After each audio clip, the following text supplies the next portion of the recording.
Les bouleversements sur le parcours flamme jumelle. Le parcours flamme jumelle nous pousse à tout reconsidérer.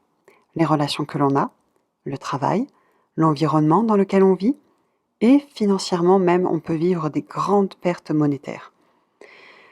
Tout ce tremblement de terre intérieur et dans la matière est fait en réalité pour nous réveiller. C'est comme ça qu'en tout cas que les chasers sont poussés à avancer. Et ceux qui se posaient déjà des questions avant sont poussés à aller chercher encore plus profondément.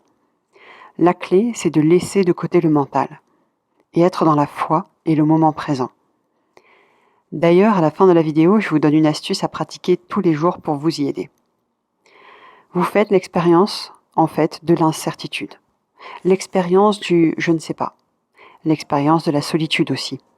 L'expérience de j'ai aucune réponse. C'est un saut dans le vide.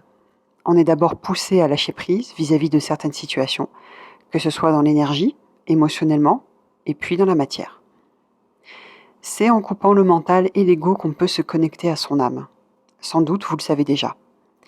Ce n'est donc plus les doutes, les peurs, les besoins de sécurité qui parlent, mais votre âme qui se réapproprie son incarnation sur cette planète. D'ailleurs, quand j'ai perdu mon travail en 2022, après un licenciement massif, je me suis rendu compte que c'était un travail qui ne me correspondait pas. Une équipe très particulière, une chef un peu toxique, c'était pas plus mal, je me disais sur le coup. Mais 2 mois après la perte de ce travail et que je trouvais toujours pas d'autre emploi, j'ai dit à une amie: «J'ai l'impression qu'on m'a coupé l'herbe sous le pied. J'ai l'impression d'avoir vécu la destruction totale de mon ego. J'avais un super salaire, un super poste, dans cette super boîte, qui commençait à être célèbre et là, je suis prête à prendre à peu près n'importe quel boulot pour pouvoir manger» et ça a été très dur. Mais l'univers m'a apporté un emploi qui m'a permis de manger, qui était dans une équipe très sympa, qui était pas du tout les conditions que je voulais, mais je me suis dit: «OK, je vais le prendre» et aujourd'hui, en fait, ce travail-là ouvre d'autres portes. C'est très, très intéressant dans la matière. Comment cette opportunité aujourd'hui me permet de faire d'autres choses. Et puis, ce travail, en fait, m'a permis de prendre le temps de faire un bilan de compétences et dans cette destruction de l'ego, de déconstruire toutes ces pensées que j'avais sur ce que j'étais censée faire dans la vie, ce que je voulais garder, laisser de côté, ce qui était vraiment important pour moi, et cetera. J'ai écouté beaucoup les ressentis et c'était très complexe pour la chaser young que je suis. Il y a eu toutes les peurs de manquer d'argent, d'être en retard vis-à-vis des autres, la culpabilité de ne pas avoir accompli ceci ou cela, cette sensation permanente d'être en retard et quelque part d'avoir raté ma vie. Et finalement, j'ai retrouvé un emploi dans un domaine qui m'a toujours intéressée, qui me plaît, dans une équipe vraiment bienveillante. Et je vais pouvoir évoluer dans cette entreprise. Moi qui aime apprendre tout le temps, en fait, ça me convient. Et il y a cette sécurité, cette stabilité que je cherchais depuis longtemps. Je me prépare aussi psychologiquement à un deuxième déménagement. Et cela fait environ 1 an que j'ai cette idée de déménager, mais je ne sais pas encore où. Peut-être même que je resterai dans la même ville, peut-être pas. Ce n'est pas encore clair. Mais j'ai appris la leçon de l'année dernière et de mes interrogations professionnelles. Des fois, il faut laisser couler, vivre le moment présent, et dans cette attente, mûrir. Ce qui sera juste se présentera à moi au moment juste, et je le saurai intérieurement que ce sera bon pour moi. Après, le lien d'attachement émotionnel, cette sensation de ne plus savoir où aller et quoi faire, et je trouve l'une des choses les plus difficiles à appréhender. Et de devoir aller à l'intérieur au lieu de se raccrocher à ce que l'on connaît déjà ou à des modes opératoires que l'on connaît. De devoir parfois lâcher prise et de se dire je sais pas, et c'est ok, et je verrai bien ce qui se présentera. Je fais l'expérience de ne pas savoir où je vais. Et c'est le contraire de ce qui est attendu de moi sur cette planète, par les autres êtres humains, et c'est ok. Je fais l'expérience de l'être sans le faire et l'avoir, et c'est ok.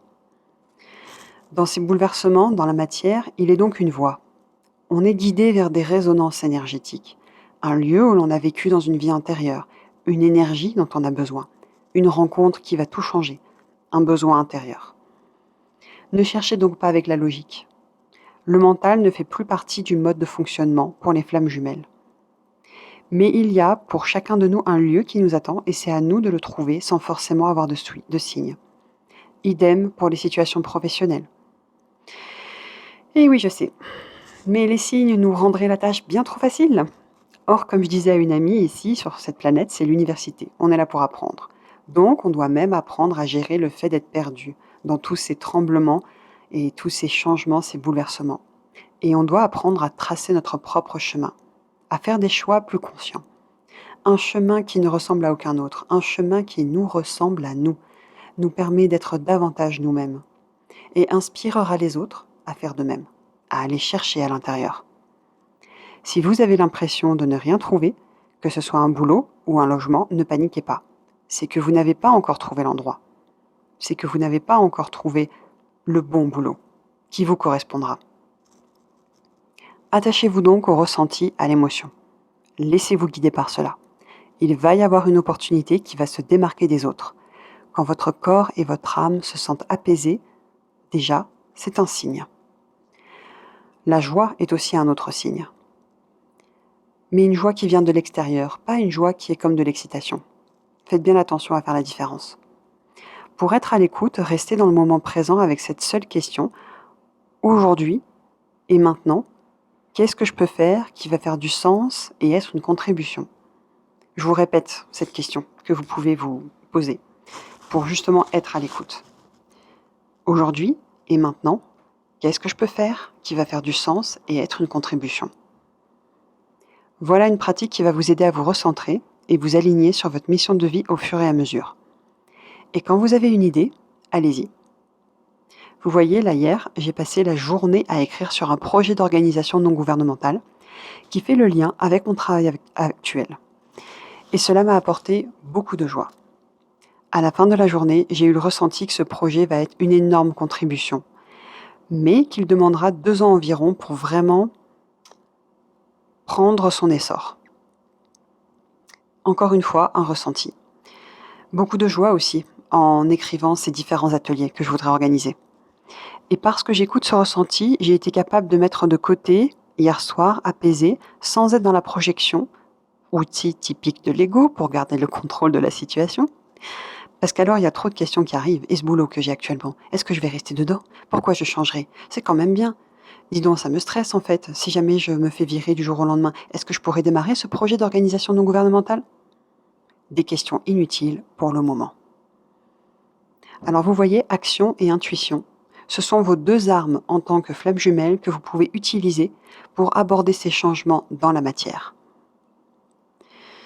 Je vous remercie de votre attention. Pensez à mettre un pouce sur cette vidéo pour qu'elle monte dans les résultats et que d'autres flammes jumelles la trouvent. Pensez à vous abonner aussi pour ne pas manquer les prochaines vidéos. Et si vous souhaitez prendre rendez-vous, c'est dans la description. Je vous remercie et que la lumière soit toujours avec vous.